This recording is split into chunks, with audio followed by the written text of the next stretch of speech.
La phrase complexe. Juxtaposition, coordination et subordination. Bienvenue dans cette exploration de la syntaxe française. Aujourd'hui, nous allons plonger au cœur des mécanismes qui permettent de relier plusieurs propositions au sein d'une même phrase. Nous découvrirons comment la juxtaposition, la coordination et la subordination structurent nos énoncés et organisent nos idées. Commençons par une observation simple mais fondamentale.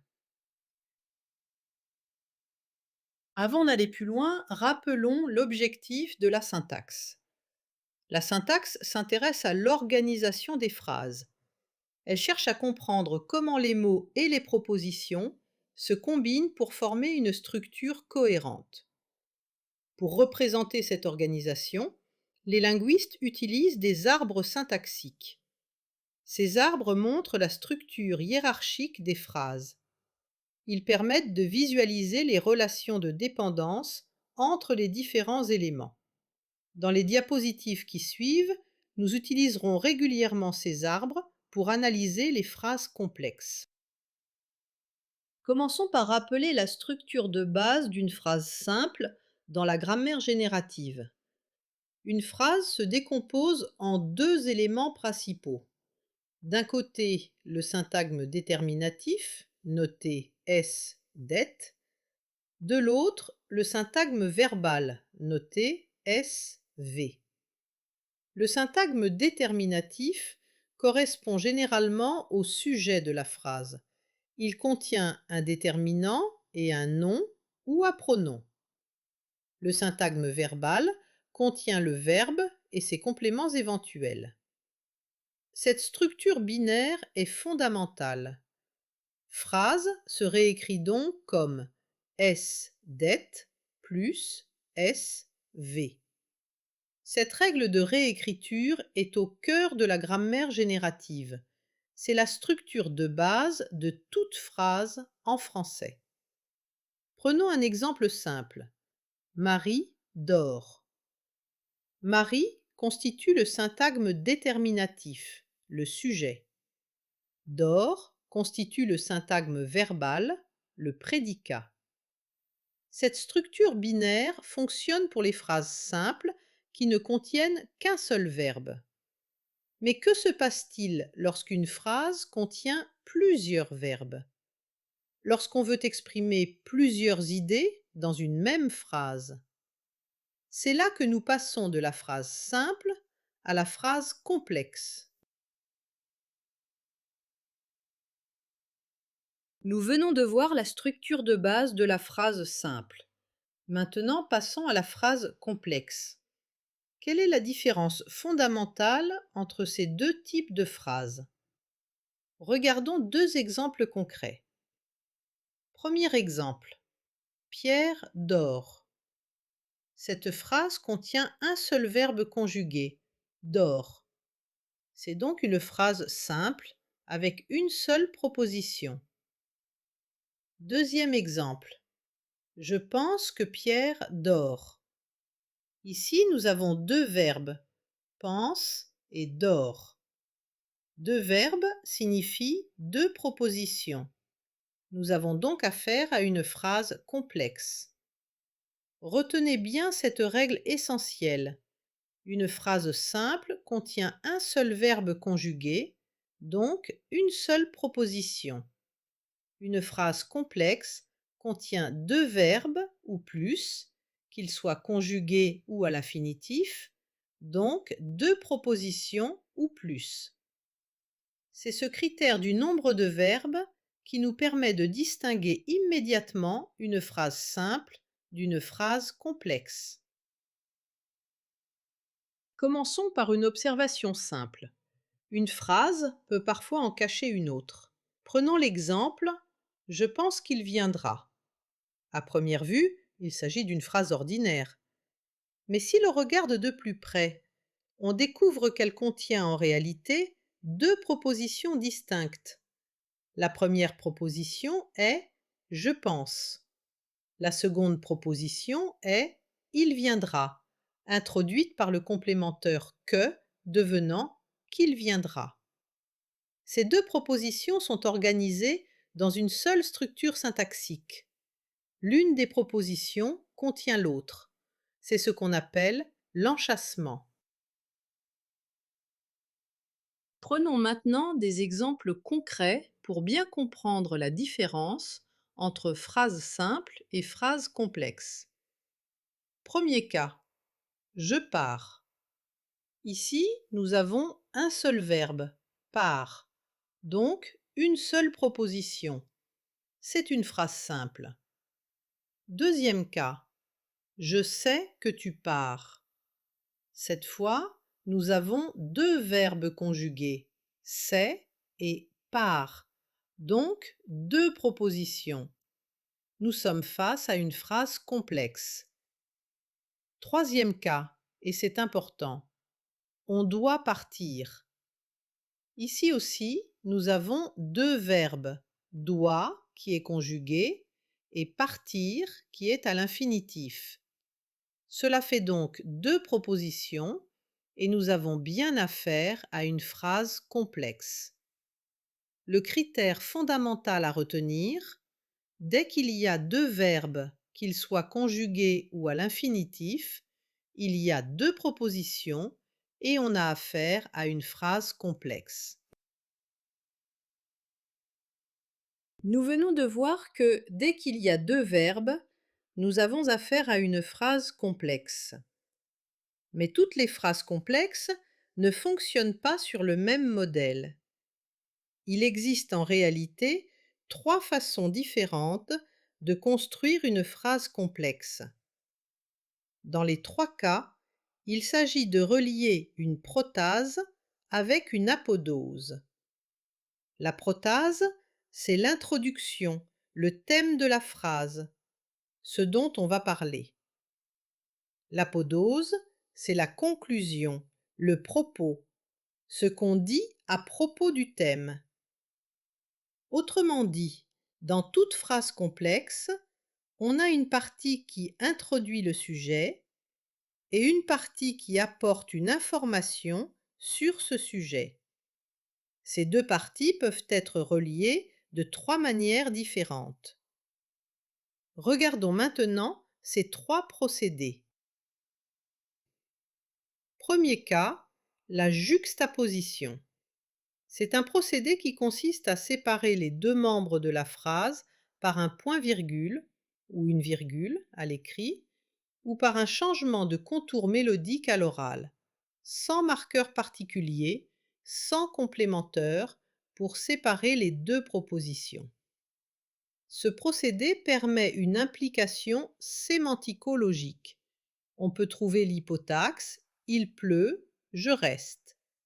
Aucun mot de liaison explicite ne relie les deux propositions.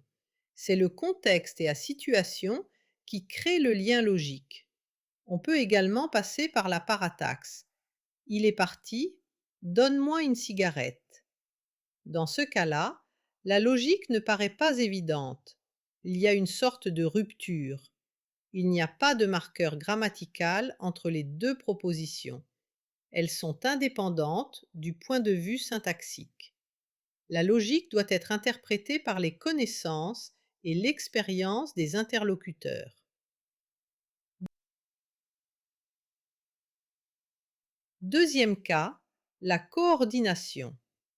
Les deux propositions sont reliées par un connecteur grammatical explicite, une conjonction de coordination.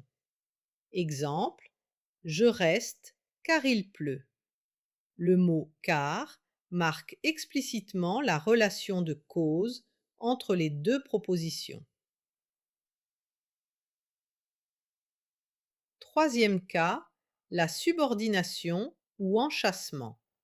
Une proposition est intégrée à l'intérieur d'une autre proposition. Exemple, je vois qu'il pleut. Ici, la proposition il pleut est enchâssée dans la proposition principale je vois. Elle fonctionne comme complément du verbe voir. Regardons maintenant un tableau récapitulatif qui compare ces trois procédés selon plusieurs critères. Premier critère, les caractéristiques syntaxiques. La juxtaposition se caractérise par l'absence de mots de liaison. Les propositions sont posées côte à côte, en parataxe. Elles gardent une autonomie syntaxique apparente. La coordination présente un connecteur explicite. Le lien est horizontal entre éléments de même statut. Les propositions gardent une autonomie relative. La subordination, elle, crée une dépendance hiérarchique. Une phrase est enchâssée dans une autre. La subordonnée n'est pas autonome. Deuxième critère, les connecteurs et la ponctuation. Pour la juxtaposition, virgule, point-virgule ou deux points. Pour la coordination, mais, ou, est, donc, or, ni, car. Pour la subordination, que, qui, quand, si, comme, puisque et bien d'autres complémenteurs. Troisième critère, la structure formelle. La juxtaposition suit le schéma P1, P2. La relation sémantique est implicite. Elle peut exprimer la cause, la conséquence ou l'opposition. La coordination suit le schéma P1 plus coordonnant plus P2. La relation est explicite, marquée par le sens du connecteur. La subordination suit le schéma P ouvrant crochet C plus Q fermant crochet. La subordonnée occupe une fonction syntaxique dans la phrase matrice. Elle peut être sujet, complément ou épithète. Quatrième critère, les exemples concrets. Juxtaposition. Il fait froid, mets ton manteau. Le lien de conséquence est implicite. Coordination. Il fait froid, donc mets ton manteau. Le lien de conséquence est explicité par donc. Subordination. Je veux que tu mettes ton manteau. La subordonnée que tu mettes ton manteau est complément du verbe veut. Avant de continuer, clarifions un point théorique très important. Il ne faut pas confondre phrase matrice et proposition principale. Ce sont deux concepts différents. La phrase matrice désigne la phrase complexe complète, de la majuscule au point, qui contient une ou plusieurs subordonnées. La proposition principale, quant à elle, est le noyau syntaxique autonome à l'intérieur de cette phrase complexe. C'est la partie à laquelle se rattache la subordonnée. Prenons l'exemple « Je pense que tu as raison ». Tout l'ensemble, de la majuscule au point, constitue la phrase matrice. C'est la structure globale qui englobe le tout. Mais à l'intérieur de cette matrice, on distingue deux parties. La proposition principale, je pense, c'est l'enchâssante, le noyau dirigeant, la partie non subordonnée. Et la proposition subordonnée, que tu as raison, c'est la partie dépendante, enchâssée. En résumé, la phrase matrice est la structure globale englobante. La proposition principale est la partie dirigeante à l'intérieur de cette structure. Cette distinction est fondamentale pour comprendre l'organisation hiérarchique de la phrase complexe. Examinons maintenant plus en détail la coordination. La coordination lie deux phrases ou syntagmes à l'aide d'un connecteur. Ce connecteur est une conjonction de coordination. Elle lie deux éléments de même niveau syntaxique. Contrairement au circonstanciel, les éléments coordonnés par car ou mais ne peuvent pas être inversés. Attention à un point structurel important. On ne coordonne pas les verbes seuls. Chaque nouveau verbe implique une nouvelle proposition phrastique. Par exemple, il va et vient correspond à la même structure que il va et il vient, avec un sujet vide. Autrement dit, on coordonne des phrases complètes, pas des syntagmes verbaux isolés. Exemple. Elle est petite mais forte. Ici, mais coordonne deux adjectifs au sein d'un syntagme verbal. Il boit car il a soif. Ici, car coordonne deux phrases complètes. L'arbre syntaxique montre la structure conjonctive. S-conj se réécrit en PH 1 plus conj prime. Conj prime se réécrit en conj plus PH2. La conjonction car coordonne deux phrases complètes. Cette structure binaire respecte le schéma X-bar proposé par Noam Chomsky dans sa théorie du gouvernement et du liage.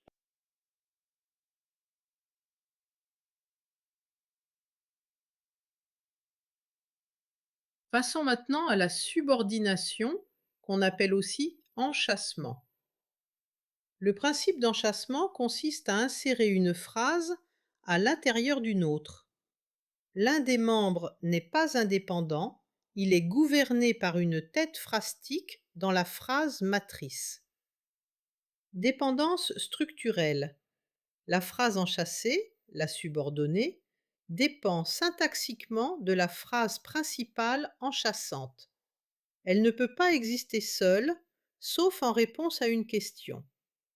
Le complémenteur, noté C, introduit la subordonnée. C'est un élément grammatical comme que, si, qui, dont. Les modes verbaux dans la subordonnée dépendent souvent du verbe de la principale. Par exemple, je veux qu'il vienne utilise le subjonctif, alors que je dis qu'il vient utilise l'indicatif. Regardons l'arbre syntaxique de l'exemple. Il faut qu'il vienne. La phrase matrice se décompose en S-det plus SV.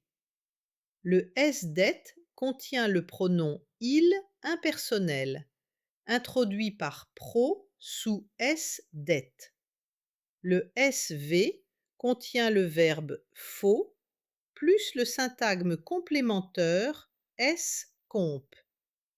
Le S-comp se réécrit en C plus PH. C est le complémentaire que, abrégé en que. PH est la phrase enchâssée ils viennent. Cette phrase enchâssée se décompose à son tour en S-det plus SV.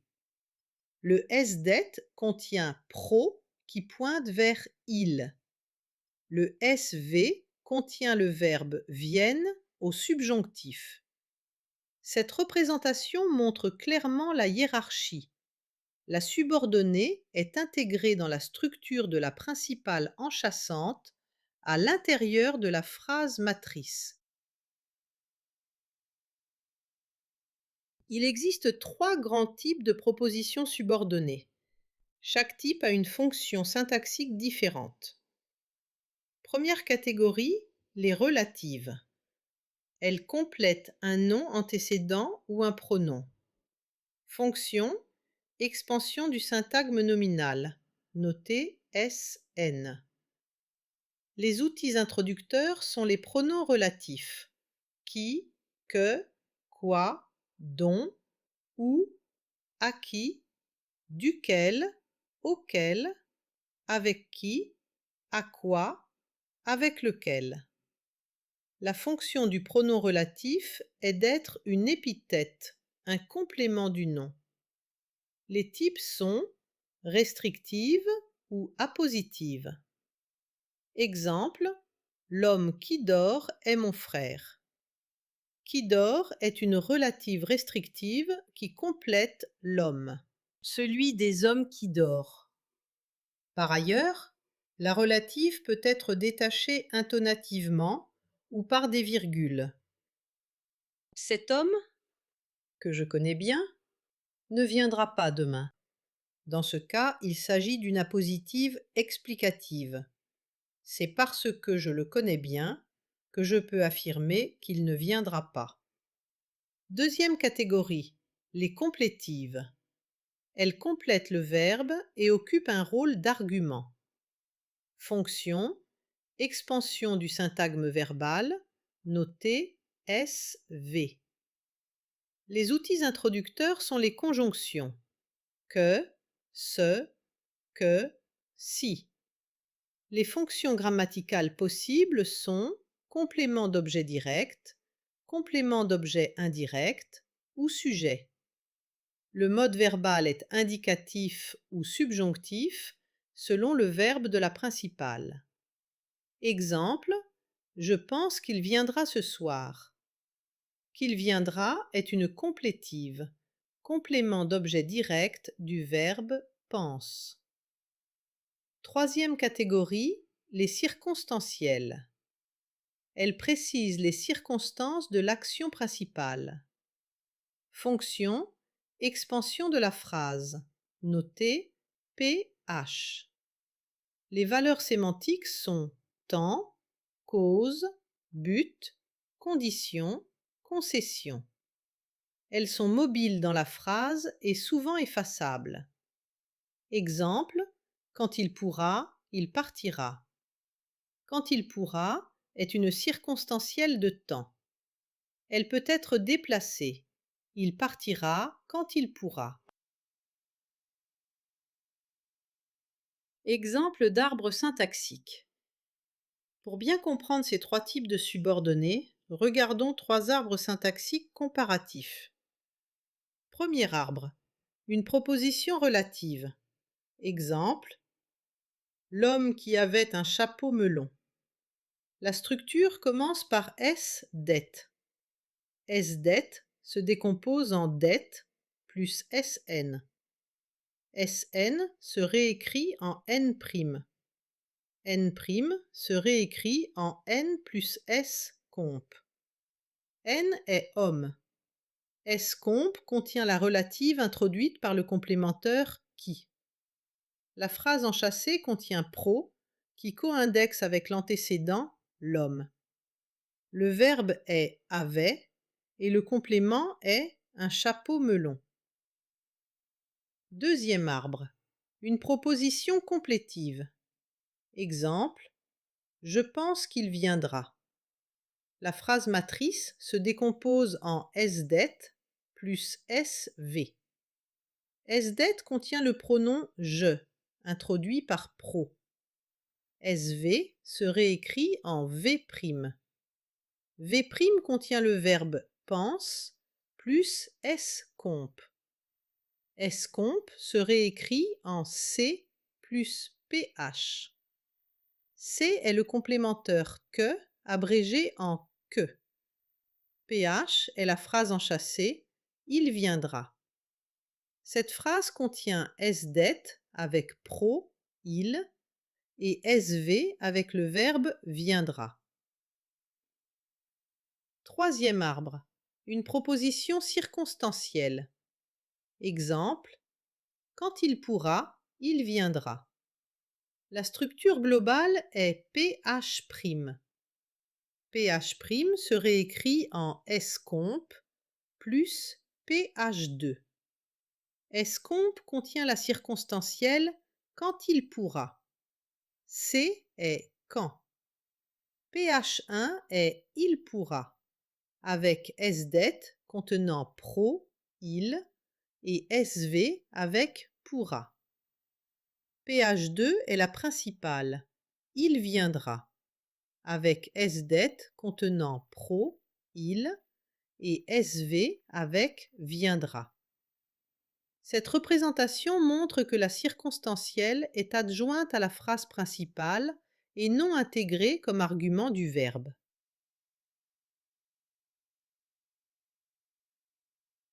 Pour synthétiser, regardons un tableau comparatif des trois types de subordonnées selon plusieurs critères. Premier critère, la fonction syntaxique. La relative est expansion du SN, complément de l'antécédent, via N'.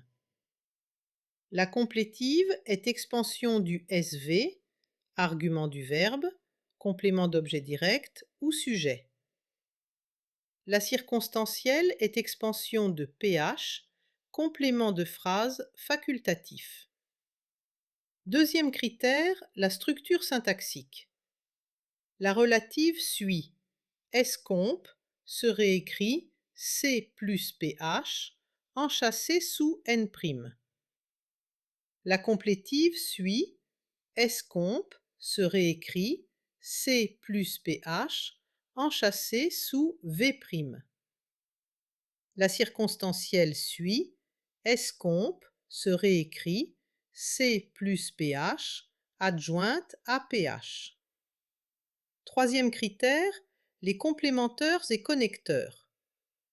Pour les relatives, pronoms relatifs comme qui, que, quoi, dont, où, à qui, duquel, auquel, avec qui, à quoi, avec lequel. Pour les complétives, conjonctions comme que, si, ce dont. Pour les circonstancielles, conjonctions et locutions comme, puisque, si, quoique, quand, lorsque, parce que, au cas où, avant que, après que. Quatrième critère, les exemples. Relative, l'homme qui dort est fatigué. Qui dort complète l'homme. Complétive, je pense qu'il viendra. Qu'il viendra est complément d'objet direct de pense. Circonstanciel. Quand il pleut, je lis. Quand il pleut précise la circonstance de temps. Cinquième critère, les spécificités. La relative a un antécédent et le pronom a une fonction grammaticale dans la subordonnée. La complétive est non effaçable et le mode dépend du verbe de la principale. La circonstancielle est mobile et effaçable et elle indique le contexte de l'action. Ce tableau permet de bien distinguer les trois types de subordonnées selon leur rôle syntaxique et sémantique. Nous arrivons à la fin de cette présentation sur la phrase complexe. Récapitulons les points essentiels. La phrase complexe permet de combiner plusieurs propositions dans une même structure. Elle repose sur trois mécanismes principaux. La juxtaposition, mise côte à côte, relation sémantique implicite. Formule P,Q. La coordination, lien grammatical fort, utilisation de connecteurs explicites. Formule mais, ou, et, donc, or, ni, car. La subordination, enchâssement hiérarchique, dépendance syntaxique. Formule que, qui, si et tous les complémenteurs. Point de vigilance à retenir. Pas de coordination de syntagme verbale. Toujours coordonner des phrases complètes lorsqu'il y a plusieurs verbes. Le mode verbal dans les complétives dépend du verbe de la principale, indicatif ou subjonctif selon le contexte. Attention aux infinitives. Le sujet pro est implicite et doit être identifié. Pour aller plus loin, nous vous invitons à explorer en détail chacun de ces trois procédés. La coordination fera l'objet d'une présentation spécifique. Les propositions relatives seront étudiées en profondeur. Les complétives et les circonstancielles seront également analysées de manière approfondie. Vous apprendrez à dessiner les arbres syntaxiques selon la théorie X-bar de Chomsky. Vous identifierez les complémenteurs et les connecteurs. Et vous repérerez les modes verbaux pour délimiter les propositions correctement. Merci de votre attention.